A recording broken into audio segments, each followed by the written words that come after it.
The date for the Burning Crusade Anniversary Phase 2 has finally arrived, and it will be launching on May 14th, meaning Blizzard are giving us about a month or so heads up to finish up everything in Phase 1 and get ready. And if Phase 1 felt like a bit of a warm-up with not too much 25-man raiding, things are really going to expand in the second phase, as it'll bring along Serpent Shrine Cavern, Tempest Keep, and a bunch of other content. So today I'm going to go over everything that will be launching in Phase 2 so you've got an idea of what will be going on, as well as things you can do now in preparation for Phase 2. So before anything else, both raid attunements for Phase 2 can be started right now, and there's no reason not to go and do them really. On Anniversary Realms, of course, attunements are account-wide, so you do it for one character, and then every alt you have will be able to walk straight in. This is a pretty big change from how things used to be in 2021, and makes this version way more alt-friendly. The Serpent Shrine Cavern attunement begins inside Heroic Slave Pens. Just past the first boss, you'll find Scarface the Heretic locked inside a cage. From here, you'll need an Earthen Signet from Gruul the Dragon Killer, and the Blazing Signet from Nightbane in Karazhan. Both of these always drop from the bosses, and you're probably doing these bosses anyway if you're clearing regularly at this point in time, so just ensure that you have this quest completed so you'll be ready for SSC when next phase drops. Now the Tempest Keep attunement is way longer than this. It starts with the Cipher of Damnation questline in Shadowmoon Valley. You pick up the quest The Hand of Gul'dan at the Altar of Damnation and then follow the whole quest chain through Shadowmoon Valley, which is going to take you quite a long time. After that you speak to Khadgar in Shatrath and he will hand you the 4 trials of the Naru. Each trial is a specific objective. You've got a timed run through Heroic Shattered Halls, item collections from Heroic Steam Vault and Shadow Labs, and a run through Alcatraz where Millhouse Manor Storm is kept alive. And after all that, simply a Magtheridon kill. So if you're still waiting to do any of this or haven't got your character fully set up yet, there's still time, but time is ticking. Now on top of that, when you're in Shadowmoon Valley doing your Cipher of Damnation quest for Tempest Keep, there is something else worth doing whilst you're out there, and that is beginning the Black Temple attunement too. Depending on your Shatrath faction, so either Aldor or Scryers, you'll pick up a quest that has the same name either way in Shadowmoon Valley, and that's called the Tablets of Bari. Then simply follow the quest chain through as far as you can. It'll have you go to the Alcatraz in Tempest Keep, and then eventually you'll reach the quest step that culminates with a Karma's Promise, where you have to take the Medallion of Karabal to Adal in Shatrath. At this point the quest chain pauses, because the next step requires you to speak with an NPC inside of SSC. But if you start off with that Tablets of Bari quest and go as far as you can, you'll have done everything you can for the time being. One final thing to mention for attunements is that once Phase 2 has started, you'll be able to go and pick up the Vials of Eternity questline in the Caverns of Time. This quest simply has you defeat the final bosses of SSC and TK, and then turn the vials in back at the NPC again, and that's going to allow you to get into Hyjal. Basically, if you're going to be clearing day 1 or week 1, just make sure you have this quest picked up so you know you've got it done. In any event, on your main character, you will need to do all of these attunements at some point, so why not get started on them in Phase 1. As mentioned, the 2 new raid tiers that'll be releasing will be Serpent Shrine Cavern and Tempest Keep, boasting a brand new tier set and tons of super powerful new items. You should also know on Hydros, the boss switches between a Frost and a Nature phase, and each of your tanks need to be geared appropriately, so one of them is stacking each one of the resistances. You'll also need someone with a decent fishing level to fish up the Lurker below, the boss just after that, and for Leotheris the Blind, you'll need somebody who's able to tank him during his demon form where he uses fire-based attacks. This is typically done by a Warlock, though Paladins can also do it as well, with enough fire resistance. And for Tempest Keep, there shouldn't be any specific gearing requirements for bosses other than just the best gear you have available. With these 2 raids, the end bosses will definitely be the biggest challenge, so whatever level of player you are at, make sure you're prepared as much as you can be right now, in terms of you having consumables for the raid, gems for new gear, lag enchants, and so on and so forth. Just all the various things you know your character needs to make them work properly. I am expecting some news on Phase 2 to drop officially pretty soon, but as of when I'm doing this video, the post or pre-nerf state of Tier 5 is as yet unconfirmed. Personally, I think it'll be post-nerf, seeing how Tier 4's been received so far, but we'll have to wait and see on that. Phase 2 will also introduce a new crafting material, the Nether Vortex. These are dropped from both Trash in SSC and TK, and when they drop in Phase 2, they will be bind on pickup, so essentially they will be master looted to you. They can't be traded or sold until patch 2.4, which arrives with the Sunwell. At that point they become bind on equip, and badge vendors in Shattrath will also begin to sell them. But in Phase 2, they drop from trash and your master looter will loot them to you. The items that build out of Nether Vortex will be in super high demand after the phase drops. They're some of the best items of the expansion. You've got Belt of Blasting, which is going to be BIS for many casters. Belt of Deep Shadows is another great choice, and you have the final upgrades for certain blacksmith weapons, such as Dragon Strike or Lionheart Executioner. These also need Nether Vortex. And finally, you get to enjoy playing versus Storm Herald in Arena. So what I'm saying is think ahead now. If you know that you want any of these items or new crafted pieces, what things can you gather now apart from the Nether Vortex? So if you do the raid, you get the Nether Vortex, and you're lucky enough to see the recipe drop, you could make it then and there and be ready to go. One final thing I want to mention about drops from inside these two raids are the marks of the Illidari. These should only begin dropping in tier 5 after Black Temple is out. They were put retrospectively onto the trash in these two raids. So during phase 2 you shouldn't see these whatsoever, but later on after Black Temple is out you will do. And in case you don't know what they are, if you've got a bunch of exalted reputations, you can turn them in for flasks instead of having to buy flasks the normal way. Phase 2 is also when the good version of engineering goggles will now be released. The epic goggle schematic will be learned from your engineering trainer inside of Hellfire Peninsula, so on a hold for Alliance, Thrallmar for Horde. And some of these goggles are pretty competitive if you have engineering, and you may be waiting a while on picking up a new headpiece from the raid. And notably, the goggles from phase 2 don't need Nether Vortex to craft. There is a later upgrade in the Sunwell where they do, but not right yet. There'll be 2 new daily quest hubs too with phase 2, which will give you some extra things to do, or perhaps some extra income for those consumables. The first one is Ogrilar, located on a floating platform in Western Blades Edge Mountains. To unlock it, you need to complete a short group quest chain starting with Grok. Can't believe he's called that by today's standards, who's over in Shattrath's lower city, and then he will send you out and about on the quest chain. There is also some nice items you can get from around Ogrilar too, such as the Badge of Tenacity. This is obtained from depleted badges,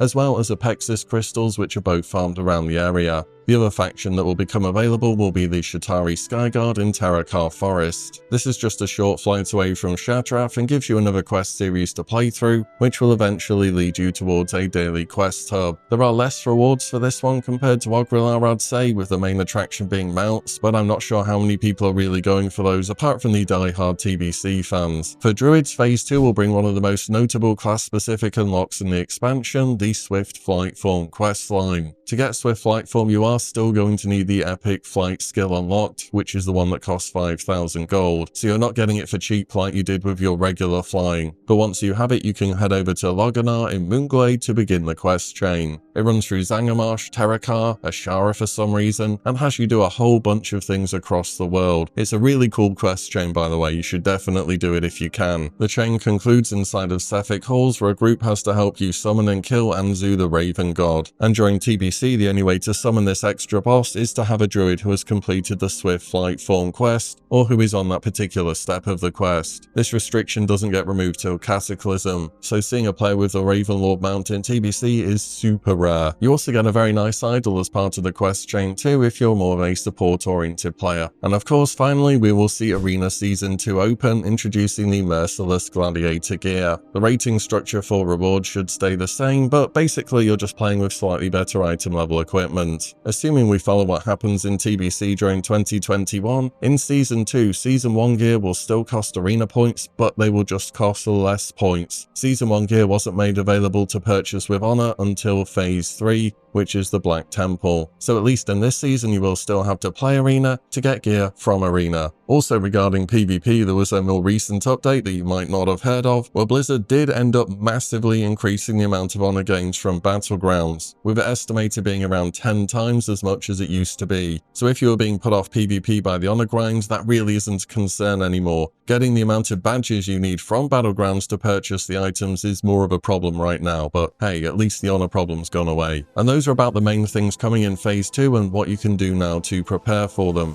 Overall, the main things to check off are progressing achievements as far as you possibly can, preparing for Serpent Shrine Cabin, so if you're a tank you might need some resistance gear that you'll have to look into, and then just gems, potions, enchants, all of that kind of stuff. On top of that, get crafting items ready for when Nether Vortex drop that you can make new items with. And aside from that, I guess in your spare time it's just mainly gold farming during this expansion. After phase 1 and you're settled into the motions of TBC, it is quite raid centric. But that's about everything I've got for today. As always, thank you all so much for watching and listening in, and I'll see you all in the next one very soon.